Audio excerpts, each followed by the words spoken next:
South India shopping mall, the wedding మంత్ర, సరికొత్త wedding collection, south India shopping mall. అంటే బీజేపీతోని కలవాలని అనుకున్నారు, అది అసలు నాకు ఇష్టం లేదు, బీజేపీతోని కలవాలి అని అనుకుంటే నేను ఫస్ట్ రాజీనామా చేస్తానన్నా, ఇట్లాంటివన్నీ కూడా మాట్లాడిండు సార్. అంటే పొలిటికల్లీ లోపల ఏవైతే మాట్లాడుకున్నారో అవి బయటకు వచ్చి చెప్తున్నట్టు ఉండొచ్చు.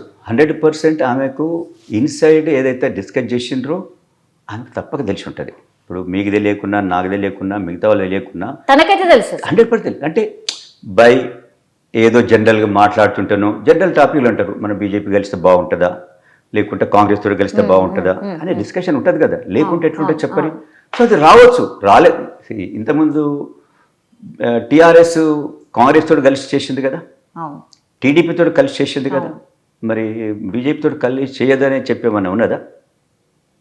ఏమీ అక్కడ కలవద్దు కలవకూడదు అనేది ఏమి లేదు కదా. ఎందుకంటే ఆల్రెడీ నువ్వు ఇద్దరితో కలిసినావు.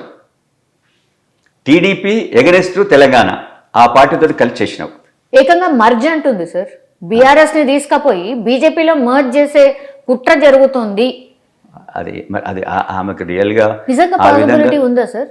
అంటే ఆమె అన్నది అంటే ఏదైనా ఛాన్స్ ఉంటుంది. అదర్వైజ్ కవిత గారు ఎంపీగా చేసింది, today she representing as MLC. మరి ఆమె ఒక మాట అంటున్నదంటే డెఫినెట్ అది దాంట్లో ఏమంటారు కదా, నిప్పు లేనిదే పొగరాలని.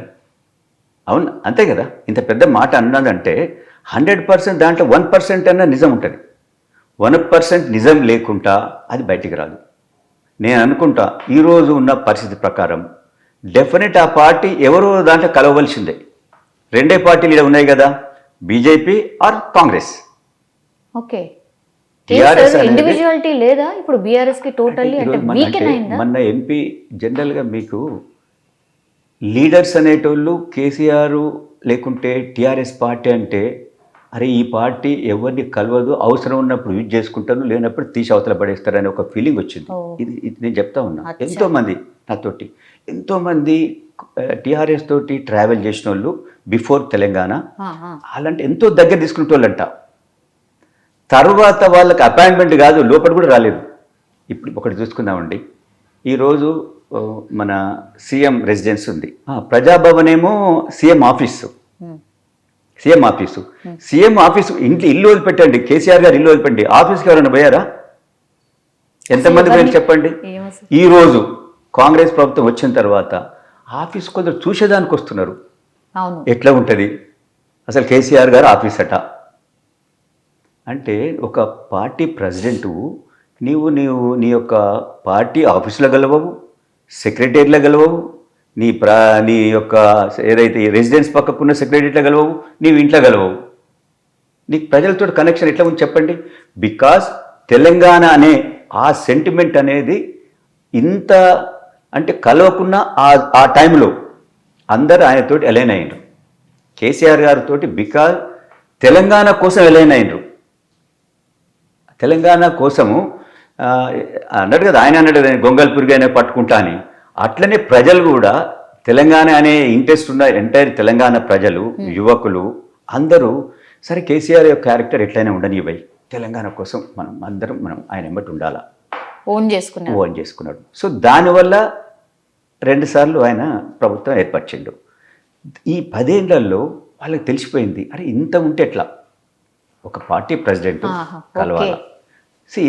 నేను రోజు ఒక పైరవి కోసం వస్తున్నా, నన్ను కలవకు. ప్రజల కోసం పని కోసం వస్తున్నాను, కలవకుంటే ఎట్లా చెప్పండి? ఒక లీడర్ అనేటోడు ప్రజల పని కోసం పోవాలి. ఎమ్మెల్యే ఉంటే ఎమ్మెల్యే ఉన్నాక మిగతా లీడర్లు ఎందుకు? మరి మిగతా వాళ్ళు పార్టీని కథం చేయి.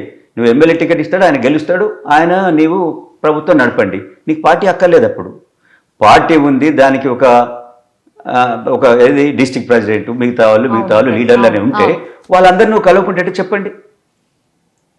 ఈరోజు బట్టి గారు ఆ యొక్క సీఎం రెసిడెన్స్లో ఉంటుండు, మీరు పోయింటే ఎవరైనా అపాయింట్మెంట్ అంటే అడిగితే ఇస్తూ ఉన్నాడు, అందరు పోయి కలుస్తూ ఉన్నారు. ఓహో ఇది సీఎం గారు రెసిడెన్సీ ఇట్లా ఉంటుంది. ఇంకోటి ఇప్పుడు చిన్నారెడ్డి గారు కూర్చుంటున్నారు, ఏదైతే అంతకుముందు సీఎం గారి సెక్రటరియట్లు, అందరూ పోయి ఎవరైనా పోయి కలుస్తున్నారు, ఎవరైనా పోయి వాళ్ళ బాధలు చెప్పుకుంటున్నారు. సో ఈ విధంగా పబ్లిక్ తోటి ఈరోజు కాంగ్రెస్ ఫైనాన్షియల్లీ కొద్దిగా ప్రాబ్లంలో ఉండి కొన్ని కార్యక్రమాలు చేయకపోవచ్చు, బట్ ప్రజలకైతే దగ్గర ఉంది కదా. మనిషికి అట్లీస్ట్ కలుస్తుంది, కలుస్తున్నాడు. సమస్యలు వింటుంది. సో ఈ రోజు కాకుండా రేపన్న పని అవుతుంది. ఇది ప్రాబ్లం ఉన్నదా, ఫైనాన్షియల్ బర్డెన్ ఉన్నట్టుంది, నా పని ఈ రోజు కాకుండా రేపు అవుతుంది అనేది ఒకటి ప్రజలలో వచ్చింది. నిజమా సార్? టీఆర్ఎస్ ప్రజలలో ఉందా అది? ఉన్నది, 100% ఉన్నది. అవునా? పైసలు లేవు, కొద్దిగా ఆగాలి అని. వచ్చేసింది ఇప్పుడు మెల్లమెల్లగా చెప్తా ఉంటే సీఎం గారు, ఇంత ఇంత ఈ విధంగా ఉన్నదా, ఇంత అంటే పెద్ద ఎత్తున డెట్ ఉన్నది స్టేట్కు, సో దానివల్ల మనకి ఏం పని చేయలేకపోతున్నాము అని ఒక ఫీలింగ్ వచ్చేసింది.